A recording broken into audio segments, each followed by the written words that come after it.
วันนี้เฮาสิเฮ็ดในได้สบัดนี่บ่เสียงว่าอยากลื้อเอาเสาตัวนั้นแต่ว่าบัดมาถ้าลื้อเอาแล้วบัดบ่มีหม้องนอนในบัดนี่บ่สิเฮ็ดแล้วตัวนี้บัดสิให้ไปนอนอยู่ทางเฮือนอันอ้ายเจ้าบัดเมียเราบัดสิกลับมาอยู่นำแหละบัดนี่ก็ถามอายค่อยก่อนแล้วว่ากันยังดนเราเมื่อเมียเราก็อยู่นั่นก่อนอ้ายเจ้าอยู่เฮือนอยู่บ่ตอนนี้ล่ะเราไปตัดหลักนางต่อสิเอา3x3บ่คือ3x2เอาน้อยก็ได้บ่ต้องใหญ่ปานใดก็ได้ดอกเนาะเพราะเฮานอนเมื่อคืนนี่บ่ได้นอนซ้ำเมื่อคืนนี่โดยผู้น้อยนี่บ่เฮาก็บ่ได้นอนย้อนมันให้หมดคืนเลยมันหนาวเด้เด็กน้อยหนาวจักหนาวจักหนึก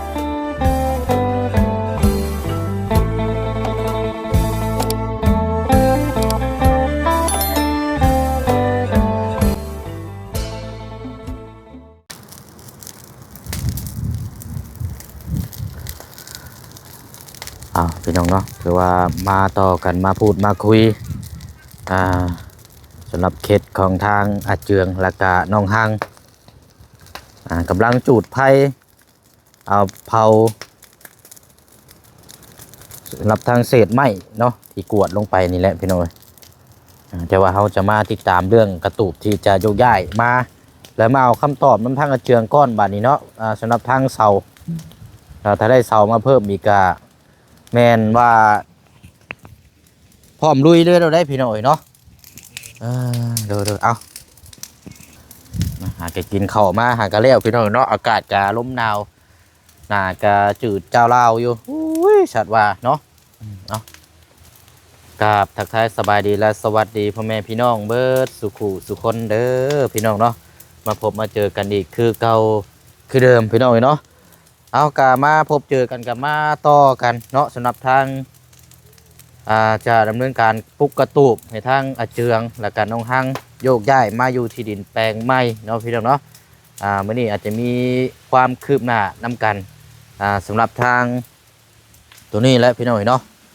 เรื่องไม้ที่ว่าบุเชียงได้เอารายการส่งในทางเจ้าของไม้ที่เพิ่นจะขายให้เนาะพอดีว่ามื้อเช้านี้ทางง่ายเพิ่นก็แจ้งมาบอกแล้วเนาะพี่น้องเนาะเดี๋ยวเฮาช่วงท้ายๆเดี๋ยวแจ้งบอกทางอาเจืองแล้วก็แจ้งพี่แจ้งน้องนำกันว่าราคาไม้นี่เท่าไรเนาะพี่น้องเนาะเฮามาพูดมาคุยสำหรับทางเสาแล้วก็ตัวนี้ก่อนบัดนี้พี่น้องเนาะสิได้ยกย้ายมาเพราะว่าถ้าได้สร้างไม้มาแล้วนี่ต้องมานอนเผาแล้วบัดนี้โดยตัวนี้ได้สำคัญบัดนี้พี่น้องเนาะเพราะว่าเดี๋ยวมันตกเหี่ยวเสียหายมานี่มันจะคือว่าแน่เนาะโดยมันก็ยากพี่น้องเนาะเอาเนาะมาถามทางอาเจืองสำหรับทางเสาเนาะเพราะหลายคนหลายพี่น้องก็ว่า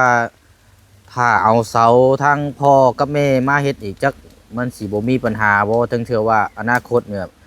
ต้องให้รายเครียดกันนี่ยันเราไล่ว่าโอ้ยเสาข่อยได้ใช่จังที่เราสิบ่เว้าสมบ่ล่ะพ่อกับแม่คันเราให้ครับเราบ่เว้าหยังเด้ออันนี้ยังบ่ได้ขอน้ำพรพอยังบ่เมื่อบัดนี้เฮาสิเฮ็ดในได้สบัดนี่บ่เสียงว่าอยากลื้อเอาเสาตัวนั้นแต่ว่าบัดมาถ้าลื้อเอาแล้วบัดบ่มีหม้องนอนในบัดนี่บ่สิเฮ็ดแล้วตัวนี้บัดสิให้ไปนอนอยู่ทางเฮือนอันอ้ายเจ้าบัดเมียเราบัดสิกลับมาอยู่นำแหละบัดนี้คือจะเว้าแล้วเนาะคันว่าลื้อมากเอาตัวนั้นมันก็บ่ยากปานใดหรอกแต่ว่าก็ถ้าเป็นไปได้เขาก็อยากเอาตัวตัดตัวนั้นออกบ่อยากลื้อเอาตัวไม้เลยนะโดยเพราะว่าไม้นี่บ่เชียงก็ซื้อมาแล้วมีแต่ว่าขาดต้น2ต้นนี่ก็แม่นพร้อมปลูกเลยได้ล่ะเนาะโดยพร้อมลุยแล้วเพราะว่าบ่เชียงก็สิได้ขึ้นไปซื้อผ้ากระจาดมานะซื้อผ้ากระจาดแล้วก็กับอันถาวัดได้แล้วก็แม่นสังกะสีเนาะเพราะว่าเงินจำนวนที่เหลือทางแม่เพิ่นฝากมาแล้วบ่เชียงเก็บไว้ซื้อสังกะสีละอันสังกะสีไม้พี่น้องเอาไว้มุงกับผ้ากระจาดเนาะนั่นแหละบ่เชียงได้สร้างเอาไม้จำนวนนี้เอามา8เส้นก่อนเพราะว่าอยากเอาเก็บไว้ซื้อสังกะสีน้ำแน่กับผ้ากระจาดเดี๋ยวมันสิบ่พอจำนวนน้ำเนาะ เฮ็ดนี่ได้ซะเฮาบัดนี้เนาะ ก็ถามอายค่อยก่อนแล้วว่ากันยังดนเราเมื่อเมียแล้วก็อยู่นั่นก่อน อ้ายเจ้าอยู่เฮือนอยู่บ่ตอนนี้ล่ะ เราไปตัดหลักนางต่อ ห่างก็คือเก่าแล้วเราก็บ่อยู่ซับเนาะเฮ็ดนี่ได้ เรา ซะ ก็เมื่อแล้วก็ถามเราว่าได้ก็มางออกกระตูบนั้นแล้ว บ่คันว่านั่นก็บ่อยากให้มากนะเพราะว่าเฮาได้ปลูกไปแล้วตัวนั้นแต่ว่าสำหรับทางเสานี่แบบซื้อเอาน้ำเหล้านี่ได้อีบ่ซะน้ำเสา2ต้นนะแบบซื้อให้เด็ดขาดด้วยนะแบบอนาคตยันว่ามีปัญหายันแล้วมาถามหันถามนี่อย่างซี่นั่นล่ะเผื่อไว้กันไว้อย่างนะ บ่เป็นหยังดอกบ่ต้องซื้อละ ฮะ บ่ต้องซื้อก็ได้ เว้าแท้ได้อันนี่ขึ้นอยู่กับเจ้าเองได้ โดย เพราะว่า เฮาคอน้ำลาวนี่คันเราให้แท้ก็บ่เป็นหยัง อืม กันเครื่องที่บ่ให้กันแบบเฮาเอาแบบมันเผ็ดแบบนี้แต่นี่เฮาคอแท้เราให้แล้วก็เอา บัดนี้มื้อได้สะพ่อเจ้าสิมานะ จักไร อ่า ประมาณมื้ออื่นพ่อก็เสียใจแล้วว่า มันให้อีหลีบ่เป็นหยังดอกพ่อ อ๋อพ่อนี่คือเจ้าน่ะเชื่อใจอยู่แล้วว่าจังไดเราก็ต้องให้ลูกอยู่แล้วเนาะ โดย แม่นพ่อบ่เช่นก็เคยเห็นเราเว้านี่ยันอยู่พ่อเจ้านะ แม่ก็เว้าให้แล้วก็บ่เป็นหยังเอาเลยก็ได้ อืม สองเสานั่นเขาเอาไว้ก็จักสิเฮ็ดจักเขาสิเฮ็ดแนวใดจักสิเฮ็ดแนวให้ลูกซะ พาไว้ก็ยังบ่ได้ปลุกบ่ได้สร้างจักสิเฮ็ดยามใดเนาะ โดย พาไว้ก็มันหลอกมันผุมันพังไว้ให้มุดให้แมงให้ปวกมันยังกินทิ่มที่ตกเหียเสียหายซื่อๆเนาะ โดย บ่คันว่าคือว่าได้ปั๊บเด้นี่บ่เช่นว่าอยากให้ลุยมื้อนี้เด้อแล้วแหละเนาะ โดย อืม ได้เพื่อเสียใจเลย พอว่ามันสิให้อยู่ แม่ก็ว่าให้แล้วแม่ แต่แม่เจ้านี่คือโอเคแล้วเนาะ โดย อืมอืม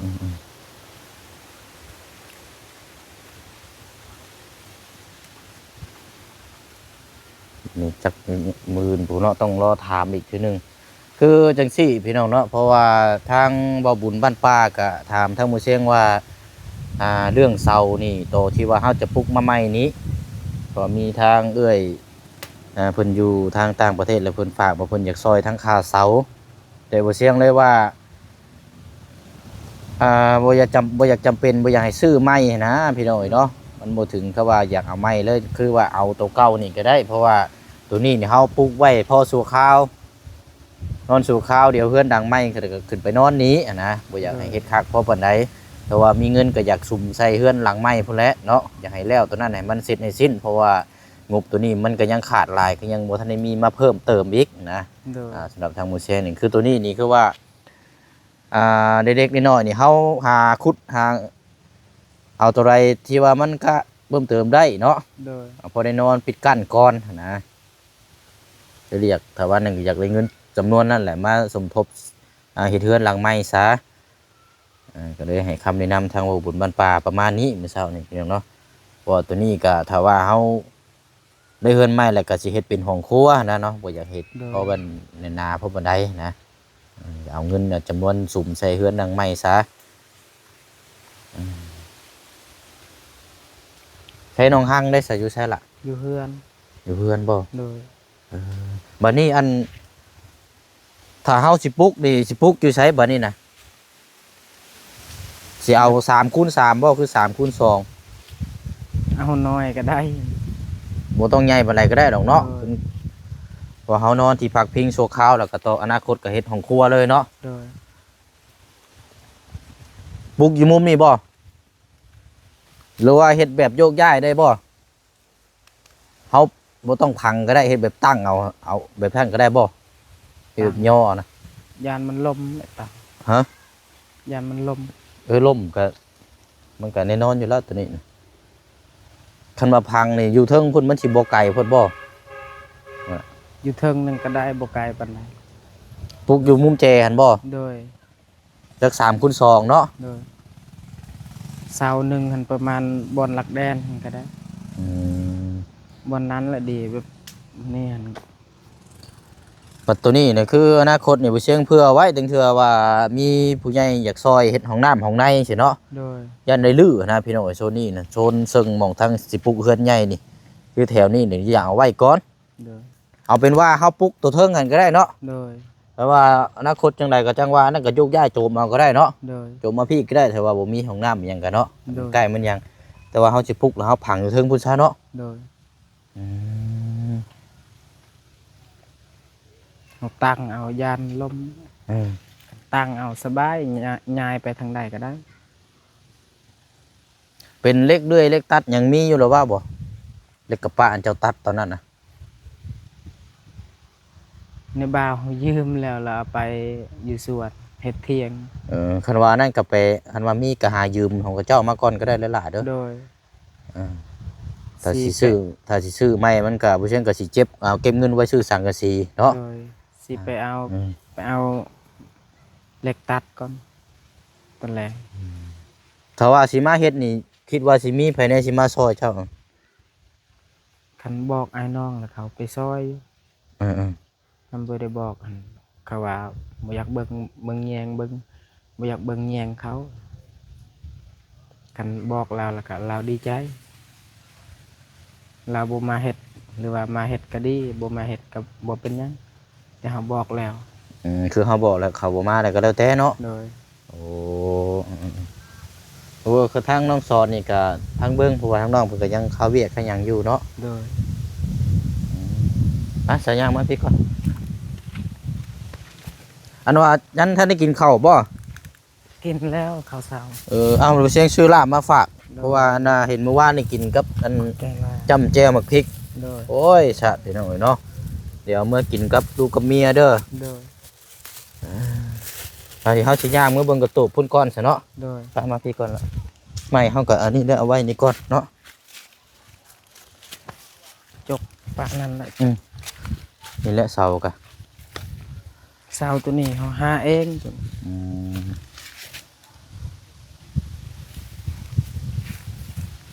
พอได้พักพิงชั่วคราวนะพี่น้อยเนาะซ้ำนี่แหละตัวนี้แหละ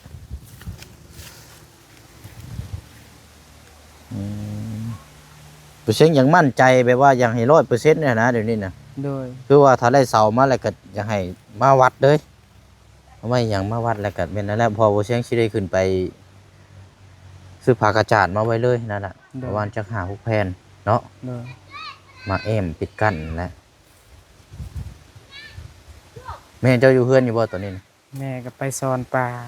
ไปคือกันบ่ โดยก็บ่เป็นหยังข่อยว่าเชื่อใจอยู่พอบ่คอแล้วก็ให้ อืม เราเป็นแบบแทงลูกแทงหลาน เออ คันแม่เนี่ยก็ให้ก็มีแต่จมดาเนี่ยให้ก็จมดาก่อน เอามืออื่นสมมติเรามานะ โดย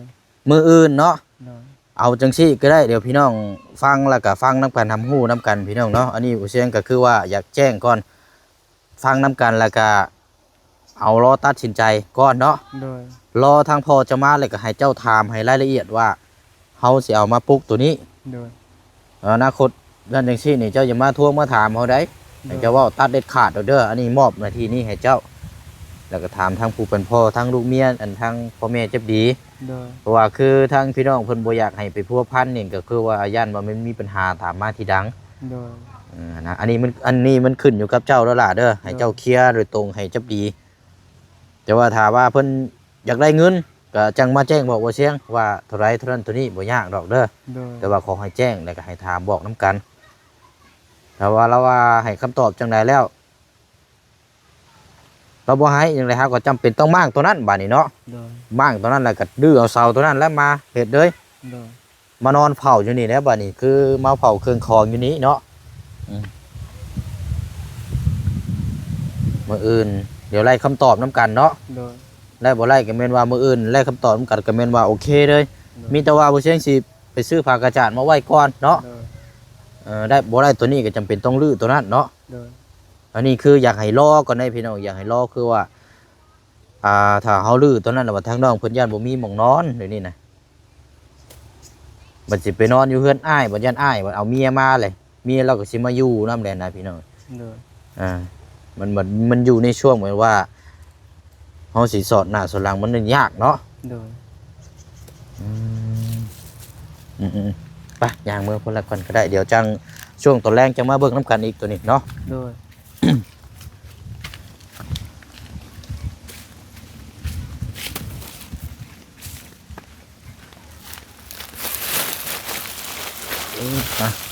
อากาศก็ลมหนาวคือเก่ามื้อนี้ก็เย็นจ้อยๆ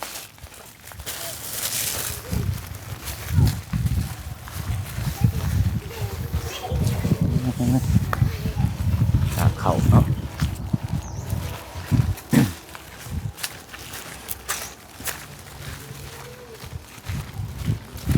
เดี๋ยวไปต่อกันอยู่กระตูบดินสระน้ำหมดแล้วพี่น้อง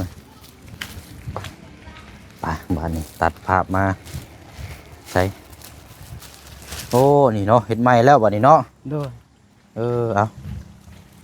ไปมาคอยไปนี่กันยั่วโอ้ใช่มีแต่พื้นแต่รั้วนี่เนาะโดยนี่แหละพี่น้อยเนาะเพราะว่าเรื่องหูน้ำกันนั่นแหละใช่ผู้บ่าวโอ้เห็นบันไดเลย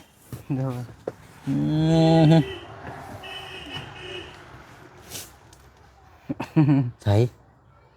นี่ไรเฮ้ว่าเมื่อคืนนี่บ่ได้นอนซ้ำเมื่อคืนนี่โดยผู้น้อยนี่บ่เฮาก็บ่ได้นอนย้อนมันให้เมื่อคืนเลยมันหนาวเด้เด็กน้อยหนาวจักมันหนาวจักแนวใดเอาจนให้ย้อนมันยันเจ็บแต่ว่าเราบ่ได้เจ็บท้องเจ็บหยังบ่ให้อยู่ๆก็ให้บ่มันก็สิแจ้งนี่แหละมันก็นอนสิแจ้งมันก็นอนมันว่าบ่แม่นเราอยากนุ่มอยากหยังบ่แม่นเฮาจนยานแบบยานมันเจ็บมันไข้แล้วก็ยาน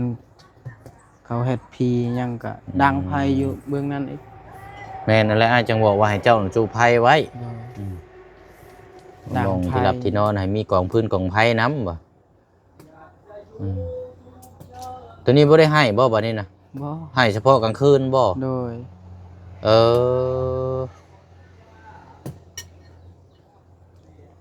น้องหังก็ให้ย้อนมันทั้งพ่อทั้งเมียให้เนาะโดย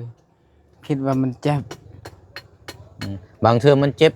อันนี้ได้เสียบท้องเด้อเบิ่งน้ำได้โดยอันว่าบิ๊กอันบ่เชียงซื้อมาให้นำเบิดแล้วบ่ซะยังอันนั้นแหละเอาท่าเด้อโดยท่าอยู่บ่เมื่อคืนนี้นะบ่ลืมห่านเห็นบ่บอกน้องหังอยู่ในเวลาคันว่านอนกลางคืนน่ะท่าให้ลูกเด้อมันจะไปคิดว่าแต่แนวมันเป็นอย่างอื่นบ่ได้บางเทื่อลูกกินนมกินหยังมันเสียบท้องเสียบไส้ส่วนหลายในกลางค่ำกลางคืนเด็กน้อยสิมักเสียบท้องเด้ทบท้องเบิ่งนำคันหลังปุกๆน้องเสียบท้องไม่ได้เอาบิ๊กท่าแล้วเดี๋ยวมันก็หายเด้อ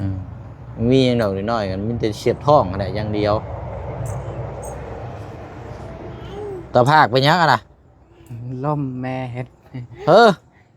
บ่ตะภาคไปยังคือเป็นแผลนะผู้มีแผลแล้วนี่เนาะมันดื่มเริ่มดื้อนะเริ่มระมัดระวังเนาะโดยเอาเนาะตัวนี้แหละเสากับข้างยูตัวนี้นั่นไงเดี๋ยวเขาสิปุ๊กเอาประมาณซ้ำนี่บ่เป็นครัวนะอันนี้มันกว้างยาวเท่าไรสลายบ่ฮู้เฮ็ดอันนี้เฮ็ดบ่ได้วัดบ่ได้หยังเฮ็ดกะเอาเลยเนาะเฮ็ดเห็นซึ่งแล้วก็ตอกเอาแต่ว่าสิเฮ็ดบ่ได้เฮ็ดแบบนี้เฮ็ดเป็นโมเดิร์นเอาที่ว่าเฮาสิเฮ็ดต่อไปนะเฮ็ดเป็นทรงโมเดิร์นเฮ็ดแบบหลังคาเดียวยาวโชว์เดียวเลยนะยิงต่ำทีเดียวเลย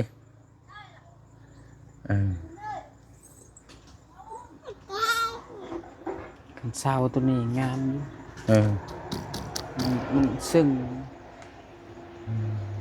มีแต่ว่ารออีกมื้อนึงเนาะรออีกมื้อนึงจังได้คำตอบตัวนี้ไล่หรือบ่ได้นี่จำเป็นแล้วบัดนี้เนาะ แต่เจ้าก็ถามเบิ่งอ้ายเจ้านำเด้อ โดย ถามเบิ่งอ้ายเจ้านำว่าเมียเจ้าสิมานี่มื้อใด โดย คันว่าเราบ่มาก็เฮาขอนอนอยู่นี่ก่อนจังมื้อ2มื้อเด้อ โดย เฮาสิได้ดื้อเอาเสาตัวนี้เดี๋ยวไปเฮ็ดพุทธ โดย เนาะแต่พอเจ้าว่าเอาให้ตัวนั้นก็เฮาก็บ่ต้องรื้อตัวนี้ โดย รื้อเอาแต่ผาบัดไผตังตัวนี้ก็พอแล้วกับตัวเทิงหั่นมางตัวนี้มันก็ยากนิดนึง ยากแล้วจะต่อคักช้ำเนาะ โดย มันสิบ่โอ้เบิ่งนี่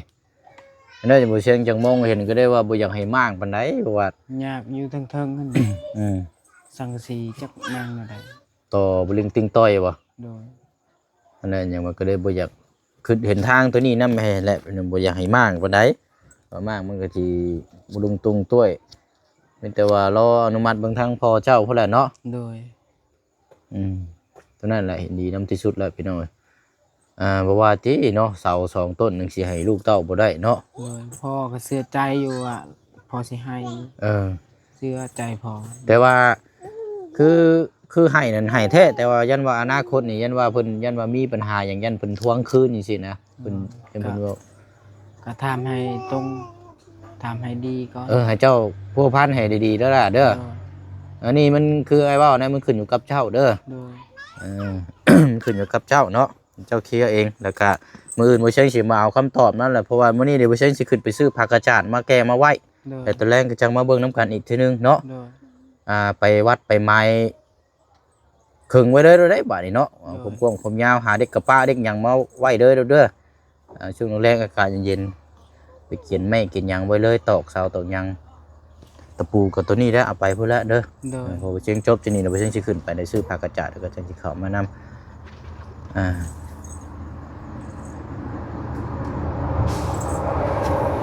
เอาซะเนาะมีแต่ว่าเดี๋ยวจังว่าจังคุยกันเนาะเดี๋ยวอันก่อนสิจากศิลาเดี๋ยวบ่เชียงแจ้งเพิ่มเติมน้ำก็ได้เนาะ โดย เพราะว่ายอดที่ว่าเฮาเอาทั้งสร้างมาจดได้การไม้มื้อนั้นนั่นสรุปออกมาแล้วบัดนี้เนาะ โดย ทางบ่เชียงก็ได้จัดแจงแล้วก็ให้ทางเจ้าของขายไม้นะให้เพิ่นดำเนินการเพิ่นสร้างมา โดย เรียบร้อยแล้วเนาะไม้นี่ตามที่เพิ่นบินเพิ่นจงส่งมาให้เบิ่งนี่สิอยู่ประมาณเกือบ13ล้านตีไปเลย13ล้านนี่แหละพี่น้อง13ล้านกีบรวมเสร็จตีโครงห้างตามที่ทั้งในสร้างเพิ่นจดรายการมื้อนั้นน่ะเนาะ โดย ถือว่ารายการไม้ออกมาเลยวันนี้เงินก็ยังเหลืออยู่เพราะว่าเงินนำบ่เชียงนี่มี17ล้านเด้ โดย ลบออกไป13ก็จังเหลือเท่าไรพี่น้องมื้อนี้ก็จังมันยังมีหลายอย่างอยู่ดอกเนาะ โดย เอาก็มีแต่ว่ารอรุ่นรอชมนํกันล่ะเรื่องเอาถางไม้มาปั๊บนี่เฮาต้องนอนเผาอีกพุ่นได้บาดนี่ โดย เพราะว่ามันหลายเด้นะเฮาจังว่าเด้งตัวนี้นะเนาะ โดย สังกะสีกับผักกระจาดนี่น่าจะได้อยู่ดอกเนาะ โดย ว่าเงินทางแม่เพิ่นฝากมานั่น5,000 บาท5,000 บาทหักค่าธรรมเนียมไปก็สิอยู่ประมาณ5,000 4,000น้อยๆพี่น้อง4,800 4,900นี่แหละเนาะว่า1,000เพิ่นหัก1,000ต่อ 30%ต่อ30 บาทว่าได้อันซื้อไม้น้ำแน่เมื่อวานนี่แล้วก็เบิดไปล้านปลายแล้วก็จำนวนที่เหลือก็สิเอาไว้ซื้อผักกระจาดกับหลังคานี่แหละเนาะ โดย แต่ว่ามันเหลือกับสิซื้อต่อเติมใช้จนแล้วเพราะแล้วเนาะจนเบิดเงินทางแม่เพิ่นฝากมาซอยแหละ โดย โอเคฉลาดเด้อ โดย เดี๋ยวช่วงอันนั้นเดี๋ยวมาเจอกันเนาะ โดย ไม่แต่ว่าเจ้าไปหาเตรียมพวกเลื่อยพวกหยังเลยก็ได้เนาะเอาไปวัดไปหยังอยู่พุ่นเบิ่งน้ำกันบัดนี้พร้อมดุยเด้อได้บัดนี้เนาะ โดย เรื่องเสานี่ก็มาเลยก็จังเอาไปน้ำลังก็ได้แต่ว่าเฮาไปวัดเฮาไปขึงเบิ่งน้ำกันก่อนเท่านั้นก่อนเนาะ โดย ไปซะโอเคล่ะเด้อเอาอยู่ดีมีแห้งสบายดีก่อนเนาะ สบยดีเด้อ เอ้ยเอาพากันกินข้าวกินน้ำเด้อ โดย เดี๋ยวไปเชื่อเขาไหมนั่น